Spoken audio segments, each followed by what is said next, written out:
I'm here with my friend Aaron Wheeler, and a good and trusted friend and advisor. So, Aaron, Rev, really, I just appreciate you being here, and I wanted to get your thoughts on what we're recognizing both over the weekend and on Monday, the life and the birth and the work of Dr. Martin Luther King Jr. Well, Congressman, let me say this. First of all, it's good that we can have this conversation, because it was about 40-some years ago I marched with Dr. King, never knowing that I would wind up being a pastor myself. And you and I have had many conversations on equity in America, and making sure that women and all other groups are embraced as one, because we're more alike than different. Yes. And I know you're a guy that, it doesn't matter about the color of water. Well, I think, I really think it just goes back to the promises that are made in our Constitution, our Bill of Rights, and just really how God sees us. Yes. And I think that's most important, and that that really the full fabric of our community crosses the finish line.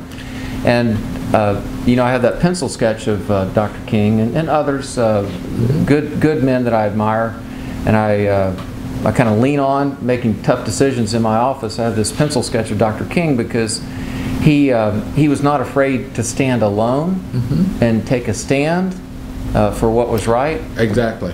But the thing about it is, we're living in a day and time, a lot of people do not know this, but Dr. King, and I have to throw this in there, was a Republican, as I am. Yes. And you are. And the thing about it was back in the day, most people, especially from the African American community, were Republicans.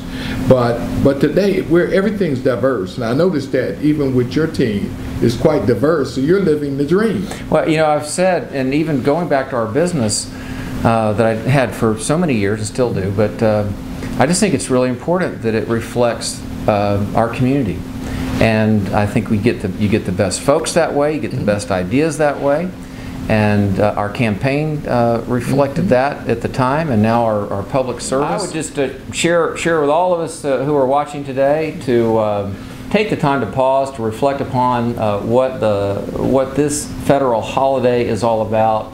I think we oftentimes get so busy that it just runs behind us, and we kind of forget about what the meaning of the day is. Yes. So it's a good day to pause, to reflect, to honor his life, and to recommit to the values that he put forth. Yeah, and there's one that I think that we really need to throw out there, Congressman. I'll let you close with this. Well, it's like this. He said, "Let us not be judged. Let not one be judged by the color of their skin, but by the content of their character." Yes. And I see that, and I see it overflowing. So thank you for what you do in the district. Thank you, Rev. Appreciate it. Thank you all so much for your support. And again, take a moment and use the day wisely. Very Thank good. you.